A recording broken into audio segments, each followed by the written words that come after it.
Welcome inside the War Room. I'm your host, Andrew Valancourt, and we're back today for episode 94 of the Dynasty War Room podcast. On today's show, we're going to go over my rookie rankings for the quarterbacks and tight ends in this year's draft class. We've got a lot to talk about, and we've had a few weeks off the show, which I apologize for. I was out sick last week. I didn't have a voice, so as much as I wanted to record this show, I was unable to do it, but we'll be back. We're actually going to go to an every week schedule over the next few weeks here leading up to the draft. And then, of course, we'll end this month with our big final rookie rankings episode. So a lot coming this month, but because of the missed couple weeks here, I've got a lot to do on this show. So that's why we're doing tight ends and quarterbacks together. It also helps that the QB class in particular this year, a little bit smaller, not a lot of names that you need to know ahead of draft time. So with all that being said, I want to remind everyone, as always, make sure you are following this podcast on your platform of choice. We're on Spotify, Apple, YouTube, you name it, we're there. So go make sure you are following along. Depending on the platform, it might be a like or a favorite or a follow button. Whatever it is, make sure that you have that checked off so you don't miss any future shows. And find us on social media. Twitter or X is going to be our main platform. You can find us there at Dynasty War Room. You can find me on there as well at Andrew Vcourt. We do have a Facebook page, and I mentioned the YouTube channel at Dynasty War Room, so you can go follow along there. And with all that out of the way, you guys know the drill with Fast Draft. Code War Room on Fast Draft to get a $50 deposit match. And let's kick off these rankings and just start with the quarterbacks. Like I mentioned, not a ton of names this year compared to years past. In fact, really only two names that I think are going to be highly relevant in your rookie drafts. There's a few other names here we're going to go over. I think there's really a top five, that is going to matter in this draft. And so let's start at the top. The first overall pick is almost certainly going to be Fernando Mendoza out of Indiana. He is 22 and a half years old, 6'5", 236 pounds, and in his last season at Indiana, where he won the national championship, he threw for 3,535 yards, 41 touchdowns, 6 interceptions, 72% completion percentage, and he did also run the ball 76 times for 377 yards and 7 touchdowns. Ended up with a PFF grade of 91.6. So very, very good season, of course, for Mendoza. He won the Heisman Trophy, took Indiana, one of the most losingest programs in college football history, all the way to a national title with Curt Cignetti. And this was a pretty loaded IU team. Lots of offensive weapons that are going to make a difference at the next level. But Mendoza is clearly the ringleader of that bunch. And we'll talk about a couple of his wide receivers in a couple of weeks on the wide receiver ranking show, and a couple running backs as well on the running back show. But Mendoza did everything for this team. Not only was he, a leader, but he was able to run the ball a little bit, especially in big moments.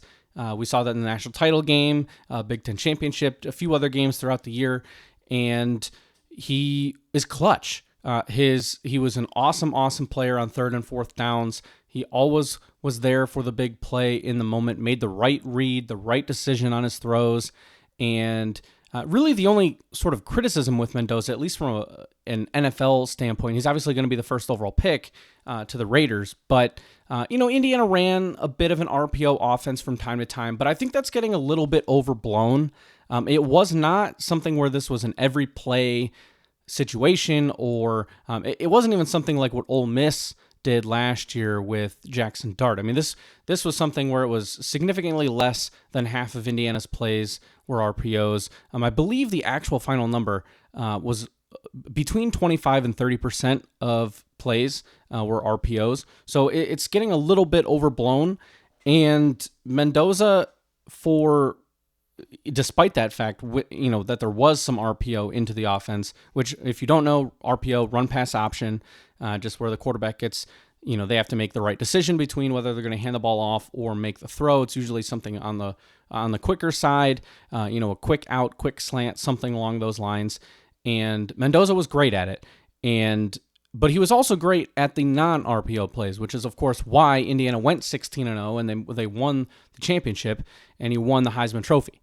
So if you watched a number of Indiana games this year, Mendoza has an electric back shoulder throw. It is, granted on the college level, very Aaron Rodgers-esque. That was his big throw that kind of made him special early on in his career. And him and Devontae Adams did that very well together. Elijah Surratt has done a number of interviews this offseason mentioning how he and Mendoza watched film of Rodgers and Adams doing that back shoulder throw, and you can see that it paid off in games.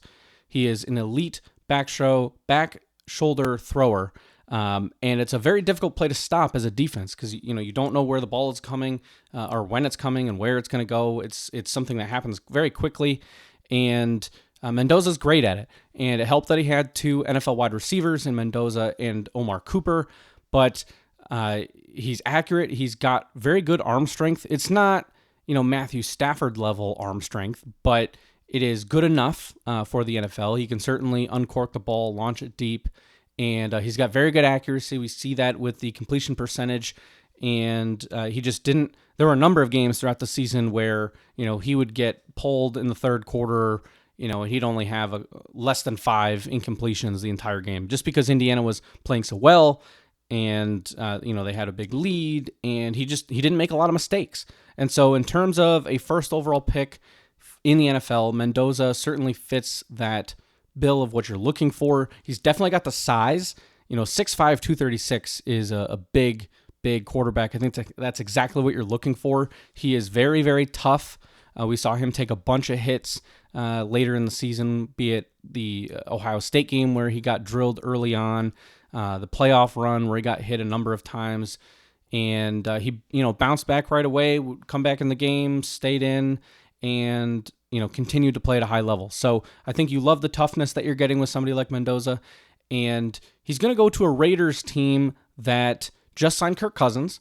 So it is possible that Cousins ends up starting a few games to begin the year. And, how long that lasts, who knows? Frankly, it's something that could end up being of a nice benefit to Mendoza because the Raiders, despite their signing of Tyler Linderbaum at center, still have a weak offensive line. It's, a spot where the quarterback that is starting games for the Raiders is going to get sacked quite a bit. And, hey, if you can take some of your pressure off of Mendoza to start the year, that to me seems like a perfectly fine, reasonable strategy.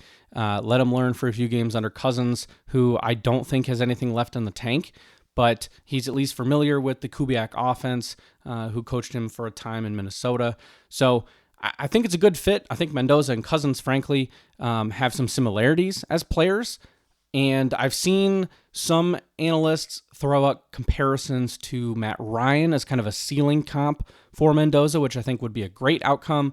I've seen a lot of Jared Goff, things of that nature. I think that Mendoza is more mobile than Goff, but I think you see, you can kind of get a feel for the type of player that he is. He's going to primarily be a pocket passer. He's an accurate player. When the pocket doesn't break down, he's going to be very good. You worry a little bit about how he's going to do out of structure. Should the offensive line not hold up? Should he get pushed out of the pocket? He can extend plays, and he certainly has the right decision-making ability to make things happen. But he's not somebody that's going to run around and get you 500 yards rushing in the NFL. I think he's somebody that you're probably getting 15 to 20 yards per game on the ground, which is still a nice floor. That's something that you still would be very happy to see from your quarterback. He's going to be able to, run the ball in the red zone, especially, close to the goal line, which is going to be good for fantasy. He did have 7 rushing touchdowns this past year. So, and we saw even against the Miami Hurricanes in the title game, that touchdown run that everyone remembers, bouncing off tacklers, pushes his way into the end zone. He's not going to shy away from hits. In fact, sometimes he could, it would be wise for him to, learn to slide a little bit more, but he's a big dude. He's going to go seek out contact, and I think he gives you everything that you're looking for at the quarterback position. Now, quarterback compared to the other positions for fantasy football is notoriously more difficult to analyze. It's not something as simple where you can just look at the analytics or, just see what they do accomplishment-wise in college. We see elite-level quarterbacks from college struggle in the NFL all the time. And so you just never know. But in a dynasty league, particularly superflex leagues, I am expecting Mendoza to be the 102 in your rookie drafts right now. He is somebody that, I don't know he's ever going to be a top 5 fantasy quarterback, but I think he's somebody that can be a low-end QB1, somebody in that 8 to 12 range on a yearly basis, especially if that offense can pick things up. And that's, hey, if you're getting the QB 10 for a decade, that's a home run at the 102 in a superflex league. That's a starter every single week, and I think you'd be happy with that. So that's kind of what I see with Mendoza, and I think he is the clear number 1 QB. I don't, all this Ty Simpson talk I think is a little crazy. And we'll talk about him here in a second. But Mendoza, we spent a bunch of time here on this show talking about him already. And I promise we will not dwell so long on all the other players. But given that he is the only quarterback that is, a slam dunk to go in the first round, and the only one that is, really a player you should be targeting at the position in the first round, or at least the early half of your first round in your rookie drafts, it's worth that time. Ty Simpson is QB number 2 in my rankings. He went to Alabama, currently projected to be a late first-round pick, probably somebody that a team will end up trading into the late first to select from that early portion in the second. Although there are a couple teams, the Steelers are picking in the early 20s. You don't know necessarily what the situation is going to be. You assume that Aaron Rodgers will be back, but that hasn't been finalized yet. So there are a couple teams that could take a flyer on him. And, the Rams could use a developmental backup necessarily, but I think 13 is too high. The Jets at 16, I think, are probably the first more realistic possibility for Ty Simpson. But to me, this is somebody that's, belongs more in the 20s in a trade-up situation, kind of like the Giants did last year with Dart. And he is 23.3 years old as of right now here in early April.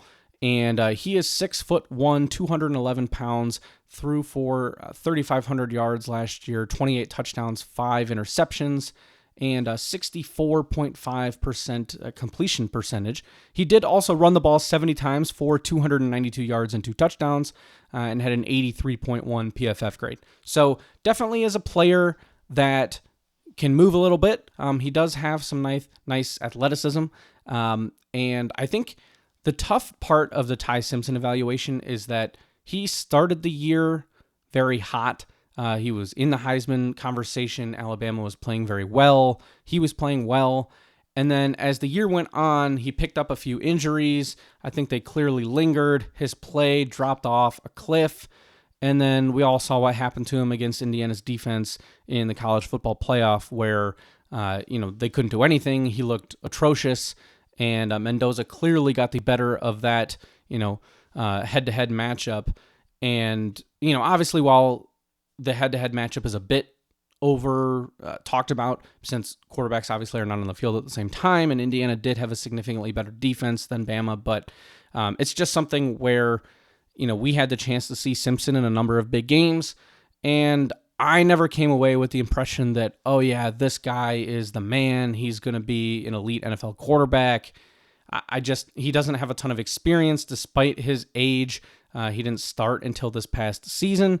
So I'm a little bit skeptical of Ty Simpson. I don't know that he would be considered a first-round pick in many other drafts. I think it's more of a lack of other quality options that's pushing him up the board a bit. I think he probably is more of a day 2 type of guy, and probably belongs in the second round.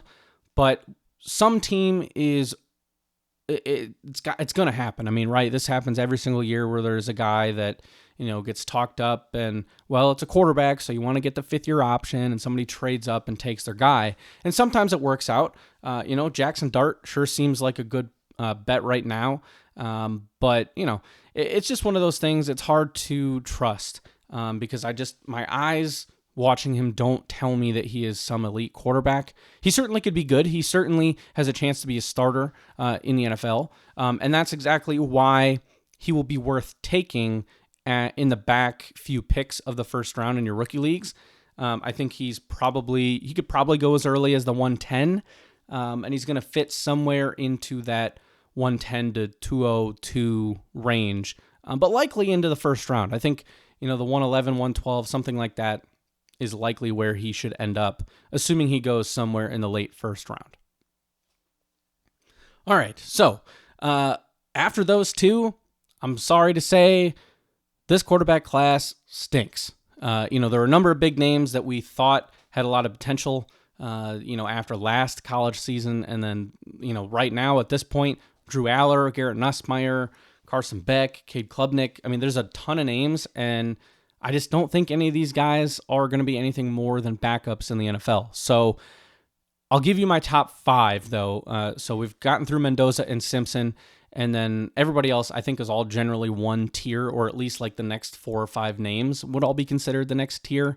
But there's a huge drop-off. So none of these players are guys that I am taking in the top 24 of any rookie drafts, provided they don't go in the early second round. I think that's kind of the one thing where if Nussmeier, Aller, Cole Payton, Beck, whoever ends up going in the top 10 or 15 picks of the second round, then I think, okay, we're going to have a little bit of a different discussion in a few weeks, but I just don't see that happening. I don't think that would be a smart move. I think if we're going to take a QB at the top of the second, it would be Ty Simpson if he's there. And so I have Drew Aller as my number 3 QB. I think that's not the consensus right now. I think Garrett Nussmeier is probably the current number 3. And I do have Garrett Nussmeier out of LSU at number 4. So we'll talk about both of these guys. So Drew Aller at number 3 out of Penn State, projected 4th round pick right now. He's 22 years old, 6'5", 228 pounds. In a injury-shortened season, threw for 1,100 yards, 8 touchdowns, 3 interceptions, 64.8% completion percentage, and he did run the ball 30 times for 209 yards and a touchdown in just 6 games. So, okay numbers, but everybody saw what happened at Penn State this year. Completely fell apart. They, lost against Oregon, and then they lost, fired their coach. It was just a disaster. They leaned a lot on the running game. And Drew Aller, to me, though, the reason I have him at 3 is because I do still like at least the numbers and the production from his prior 2 college seasons. He limited the turnovers. He did, throw for 25-ish touchdowns and led that offense. He was highly thought of. He has the size that you want at 6'5", 228, and he's at just 22 years old. I think there is some room to grow, but he doesn't always make the best decisions. I wouldn't say that he is an overly accurate quarterback. He's got solid arm strength, but again, it's something where you just watch him and really all of these guys after him on this list, and you're just not that inspired. So I think he could be worth a dart throw in the 3rd or 4th round of a rookie draft, depending on where he goes, especially if he can get into the 3rd round of the NFL draft. But I'm a little bit, nervous about his potential and where exactly he's going to go, because if he goes on day 3, any quarterback that goes 4th round or later, I think is pretty safe to ignore in your rookie drafts, at least until the 4th round, because you're drafting a backup. It's going to sit on your bench, and the only time you're going to ever play him is if there's an injury ahead of them or, something crazy happens via trade or something. And they're more just roster cloggers. And so unless you have the starter for whatever team he goes to, and for all these names, I'm going to be a bit skeptical of these players in the draft. And I'm likely not taking any of these names until the 4th round. So Nussmeier, I mentioned, is at 4, out of LSU, projected 3rd round pick right now, projected to be the 3rd QB off the board. I've seen some drafts that have him going in the 2nd, even early 2nd, so that obviously would change things a bit. But he's 24.1 years old, 6'2", 203 pounds, threw for 1,900 yards, 12 touchdowns, 5 interceptions, 67.4% completion percentage, and he only ran the ball 24 times for 64 yards and a touchdown this year. So Nussmeier also struggled a bit with injuries. It's been widely reported that he suffered an injury right before the season began, and it affected him all year long. And I think the numbers clearly show that, because it's really not that impressive.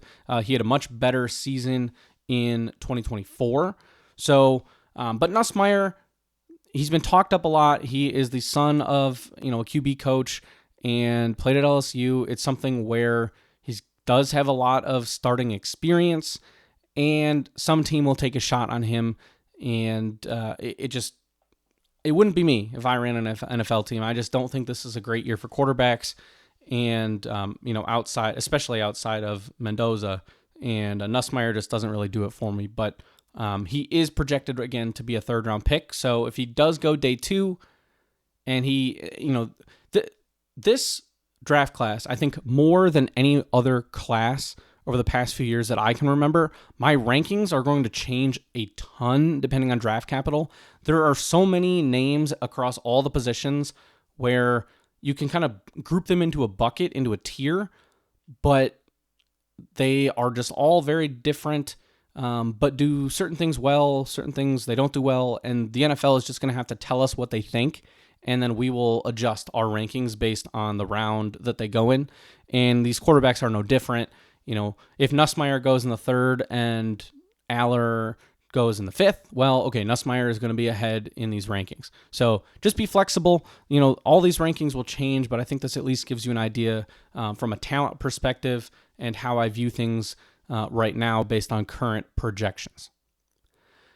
At number 5, and the last name we'll go over here at the QB position is going to be Cole Payton out of North Dakota State, projected 4th-round pick. He's definitely been a guy that has moved up draft boards over the process. Small school guy, doesn't have a lot of starting experience, but he is 23.4 years old, 6'3", 232 pounds, and he had a 95.9 PFF grade this past season. He threw the ball for 2,719 yards, 16 touchdowns, 4 interceptions, 71.2% completion percentage, and he also ran the ball 120 times for 894 yards and 13 touchdowns.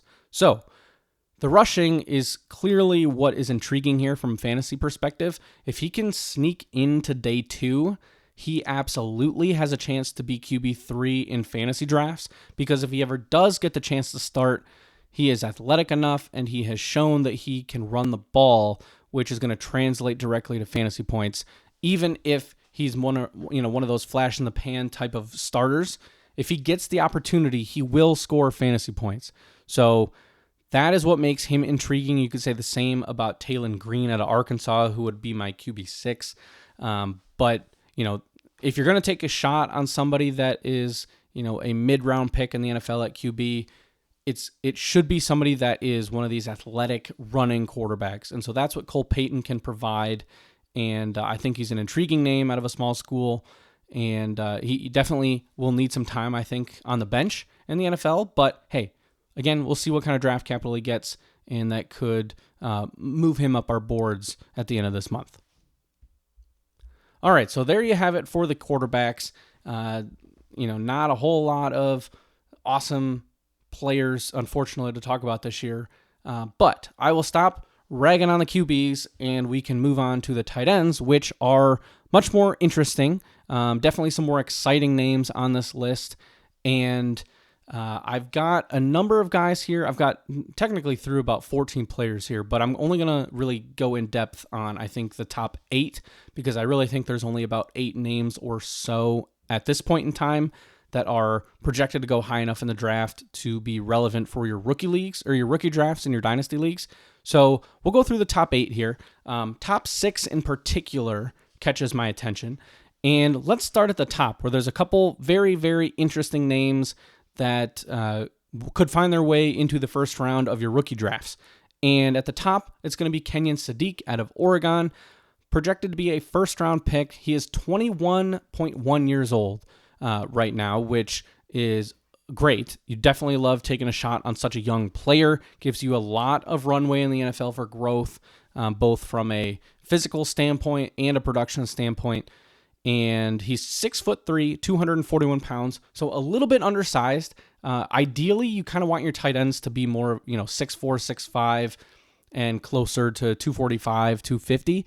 But so he's a hair underweight, but he made up for that. We all saw at the combine how electric he was. He ran a 4.39. He had insane testing numbers. So very, very athletic player. He had 51 receptions for 560 yards and 8 touchdowns last year. and he had a 70.4 PFF grade. So this is a player that is currently projected to go somewhere between pick 10 and 20 in the NFL draft, and that obviously would be very nice draft capital and would put him squarely in the mix to be, in the 106 in your rookie draft, especially in the tight end premium league. But somewhere at least in the 106 to 108 range is kind of where I see him.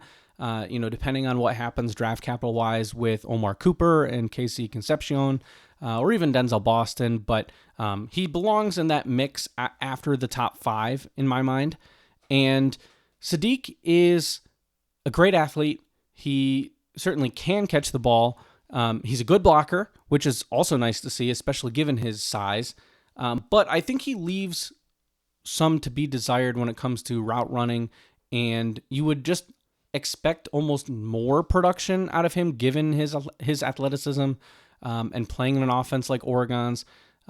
So there are some concerns that I have. I don't know that he is necessarily on the same level as a Colston Loveland or Tyler Warren, certainly not a Brock Bowers, but he is somebody that I think can be a top 10 tight end in the NFL, and for fantasy can be a top 5 guy. I just think that right now with the current landscape, he's probably more in that 5 to 7 range is kind of where he probably ends up, at least to begin his career, just because there have been such a nice influx of young, talented tight ends in recent years. So he's not somebody that I love, but I do like the potential. Certainly somebody with his athletic ability, you have to be excited about the possibility of what he can do in the NFL. I just would have loved to have seen more production in college. So that's kind of the one knock on him. Just given that he played in a very high-paced, explosive offense, scored a lot of points, it would have been cool to see a little bit more. It wasn't like, this wasn't a situation where, Colston Loveland, when he came out, Michigan's offense was such a slow and underwhelming offense, and his, raw stat totals didn't look that impressive. But then when you look at it from a target share and just, his percentage of the offense essentially is what really made Loveland stand out. Whereas Sadiq, it's kind of the opposite, where he has these nice raw numbers, but then you take it into, context with the rest of the team's performance, and it doesn't look quite as impressive as it could. But certainly still a solid season. Nobody's taking that away from him. He was the clear number 1 tight end, but he also, had another talented tight end on his team, and Jamari Johnson, who will be coming into the NFL next year.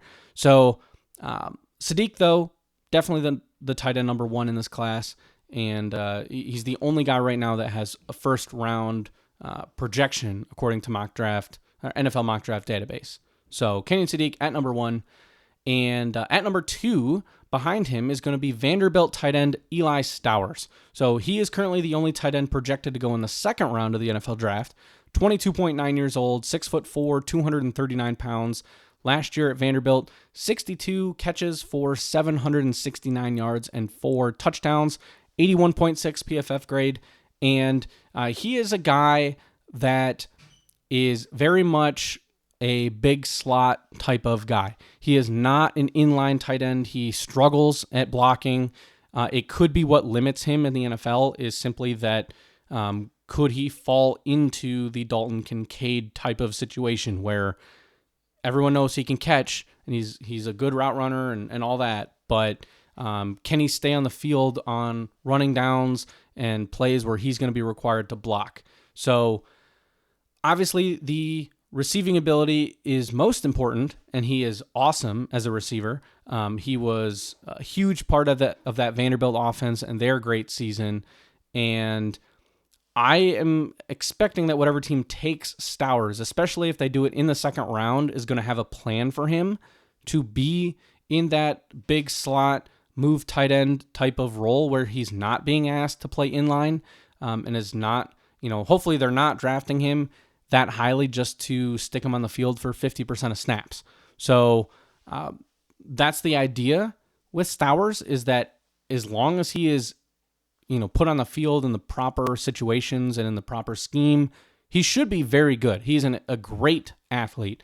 This is another guy that tested extremely well at the combine, set a bunch of records, just extremely explosive athlete. And tight end, more than any other position, the combine matters. You know, your production in the various drills, the 40 time, the jumps, all that stuff, they really do matter. And so that is what Stowers has. The same way that Sadiq does, just elite athletes. So I am always going to be more drawn to those types of players, especially when they have big time production in college, almost 800 yards, 62 catches. So I am a fan. I think that he fits where the NFL is moving on offense, where there's this trend towards having, 2 tight ends, even 3 tight ends on the field for a lot of teams. And he's going to get a lot of playing time and be somebody that, can be a quarterback's best friend at the tight end position. So Eli Stowers, somebody that I like a lot. He is, to me, very much in that Ty Simpson range of the draft. So somebody that you're looking at in the back few picks of the first round, just as long as he at least goes in the second. Obviously, if he can sneak his way into the early second or even somehow into the late first, that would be awesome, especially for us fantasy players. But at least if he goes somewhere mid to late second, I think that he's going to be a nice, valuable pick at the back of the first round in rookie drafts. At number 3 is going to be Max Clare out of Ohio State, transferred there from Purdue. Currently projected as a third-round pick, the only guy in the third round. So we only got 3 names in the first 3 rounds of the draft. Sadiq in the first, Stowers in the second, Clare in the third. And I think that Clare is probably the top of the third tier in this class. I think Sadiq is in his own tier, Stowers is in his own tier, and then Clare kicks off a tier of probably 4 guys for tier 3. So Clare is 22.7 years old, 6'4", 246 pounds. So in terms of size, a little bit bigger than the previous 2 guys we talked about with that weight. 43 catches, 448 yards, and 2 touchdowns last year. He had an even better season in 2024 at Purdue, where he was pretty much their entire offense. And he is a guy, the numbers obviously dropped a bit at Ohio State, but still very good production. And it makes sense, right? When you go to Ohio State and you have Jeremiah Smith, you have Carnell Tate, you have a, stable of running backs, it's understandable that a tight end is never going to be the number one guy in that passing attack. They obviously play a different brand of offense than, other Big Ten schools, and it's just not going to happen. So Max Clare, I think, showed, though, that he could continue his production, at the top level after coming over from Purdue. And as a third-round NFL pick, I think that's somebody that you can squarely target in the mid to late second round of rookie drafts, and I think it's always a nice move. I love targeting tight ends, kind of around the 2-3 turn area in rookie drafts. I think you can get some pretty nice value because, tight ends are one of the positions where you can often land big hits from day 2 of the NFL draft, and so those second and third round picks can often turn into very nice fantasy assets. And if you can pick up those players at the 210, that's always going to return value. So sometimes it doesn't work out. Ben Sinnott a few years ago, second round pick, and he just has done nothing with the Commanders. But generally speaking, it's a pretty solid range to target tight ends. And so Max Clare going to be next in line in that type of range. And I think he's certainly going to be worth a pick given the lack of depth at some of the other positions. At number 4, and still in Tier 3, I'm going to go with Justin Jolly out of NC State. So currently projected as a 4th-round pick, and he's 21.7 years old, 6'3", 241 pounds. So similar, pretty much, the exact same size as Kenyon Sadiq. And so, again, just a touch undersized. The school, NC State, had him listed above 260 pounds on their roster. So at the combine every year, we always learn, what schools are lying about how big all these players are. And NC State, bunch of liars. Justin Jolly was not as heavy as they said. And he is more of a receiving tight end. He had 49 catches for 489 yards, 7 touchdowns, 77.9 PFF grade. He is a guy that had some solid receiving production all 4 years of his career at NC State. So I definitely like that. I like that he was able to get on the field early as a tight end, despite it being a position that often takes a little bit of time to learn, to get on the field, etc. But he had some nice early career production, so that is always nice to see. He's still young. He's not even 22 yet, so definitely some room to grow. But I'm a little bit worried about the speed, the athleticism. He didn't test at the combine, and then the weight coming in, so much different than what we thought it was going to be. So the number 4 spot at the tight end position, I think, could be a handful of names, but Jolly, at least at the moment, to me, between the age, the early career production, and just having solid receiving numbers all 4 years is enough to bump him up my list for the moment. But there's a number of names here that I think could go. And so let's talk about a couple of those. And a popular one is going to be Michael Trigg out of Baylor, also projected 4th round pick.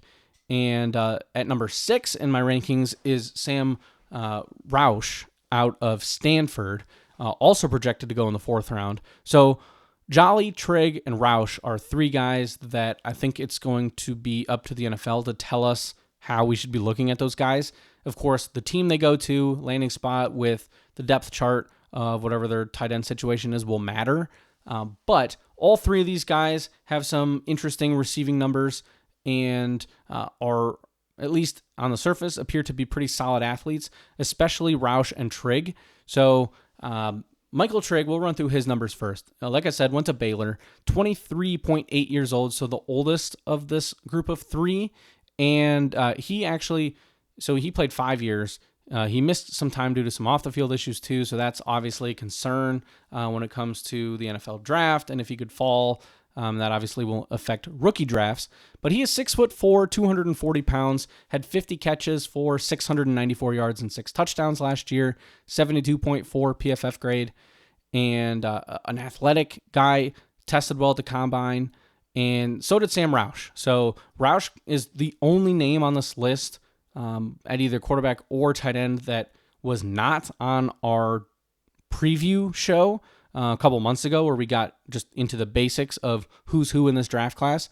But Roush had such a nice combine that he really shot his way up the draft boards. And because at the time, I think a lot of people were thinking, hey, this is just a big dude that's going to be an inline blocking tight end. Whereas guys like Trigg and Jolly and Claire are more, Stowers, pass catchers, which is what you want for fantasy. But Roush tested extremely well. Given that he is a bigger dude, he is 22 and a half years old, 6'6", 267 pounds. So definitely much bigger than some of these other guys that are all checking in at about 6'4", 240. So that is nice. We definitely like the size, and his athletic testing, he was one of those guys that we talked about as a winner from the combine. So despite his bigger size and the raw times being a touch slower than some others, because he's so much bigger, the speed score checked out very nicely for him. He just came back as an overall very well-rounded high-end athlete. So because of that, Roush is a name that I'm interested in. He could even rise a little bit if he can go in the 3rd round, but currently projected to go in the 4th. Last year at Stanford, 49 catches, 545 yards, and 2 touchdowns. And he had some nice receiving work throughout his entire career as well. So this is not a guy that, more of a one-hit wonder or even two-hit wonder.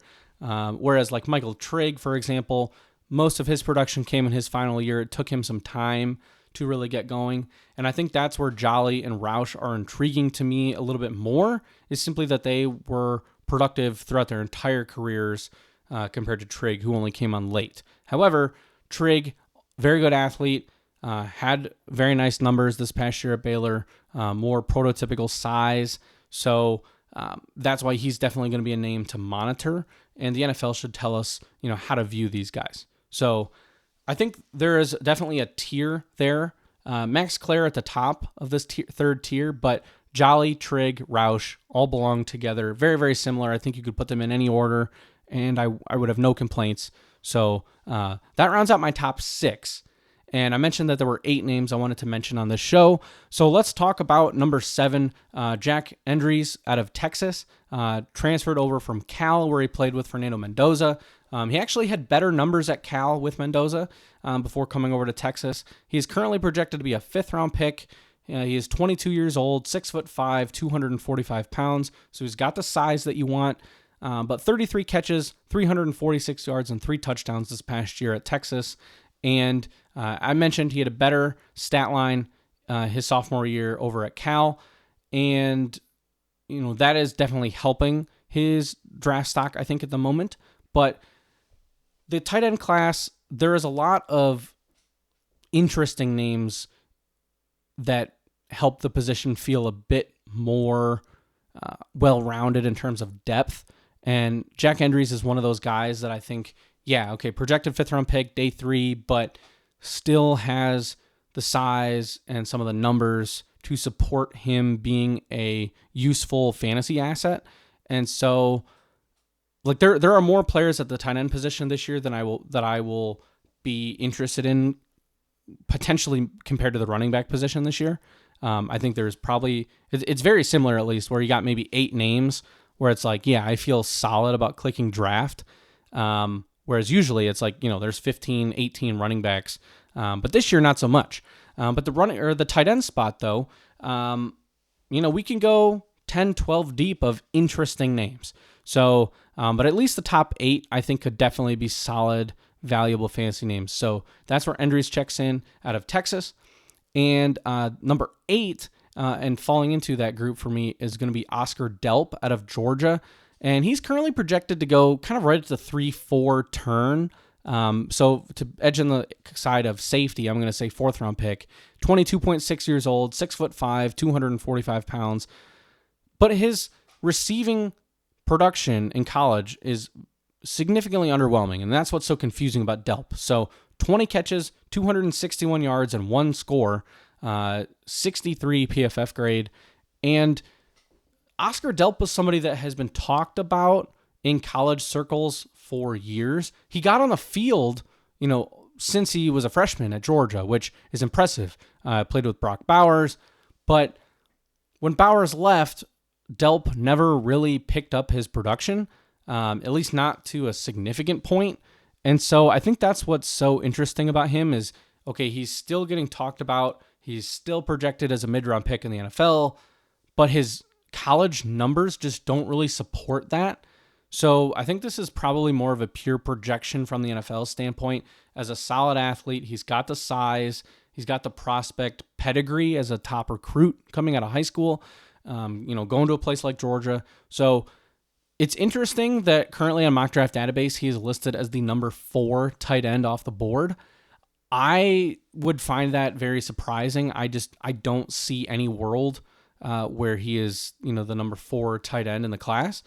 But hey, there could be something I'm missing here. I've not done a deep dive on Oscar Delp in particular. So, definitely at least a name worth bringing up so people know about it. So you're not totally shocked if there's, a guy named Oscar Delp that goes in the 3rd round of the draft. But he's probably not someone that's going to end up on a lot of my teams just because I do favor those guys with, more college production. And because he doesn't have that, I'm just less likely to take the risk. And so that's why I have him down here at number 8, whereas others might have him higher. So there you have it. That's my top 8 at the position. A couple other names that I'll at least throw out there. Joe Royer out of Cincinnati, Eli Raridan out of Notre Dame, Marlon Klein out of Michigan, Dolan Bentley out of Utah, Tanner Koziel out of Houston, and then Josh Cuevas out of Alabama. All later day 3 names to potentially keep an eye on that could offer something. Although a couple of those names probably more as, inline blocking tight ends, Raridan, Klein, both of those would fall into that bucket. So just some other interesting names to keep in mind for, 4th round undrafted players to target. But, it just depends who gets drafted, who can sneak into the 5th round as opposed to the 6th or 7th round, etc. And we'll talk about some of those names too on a show after the NFL draft where we get into, priority free agents, guys to look at on the waiver wire, that sort of thing. And that's where you can often get some quality finds at the tight end position because people just don't get as excited to draft them in the rookie drafts. They're always targeting, oh, here's some 4th round wide receiver, or here's a 5th round running back, and you kind of forget about the 5th round tight ends. And you can get some sleepers that turn into decent, bench pieces for your dynasty team. So we'll get into that more later, though. But here we've gone about 45 minutes or so, and I'm impressed. My voice has not completely gone away. We are still, fighting to be 100% healthy over here. But able to power through and get this show taken care of for you guys. We'll be back next week with another rankings episode. And I think we're going to jump over to running backs next and save the wide receivers for the week before the draft. But we'll see. I could switch it up. Just depends how I'm feeling. But those, of course, these next 3 shows, really, because we got running backs, wide receivers, and then the NFL draft will be here. And then we will release our big final top 24 rankings with draft capital taken in, all that good stuff. I think I have a first round, a top 12 in my head, so it will be interesting to see how that looks. But I think on my wide receiver show, I will drop my top 12, and we'll see how we do with that compared to post-draft. So there you have it. That's all for today's show. I appreciate you all for tuning in. This is the Dynasty War Room podcast, and I'm your host, Andrew Valancourt. Thank you all for tuning in.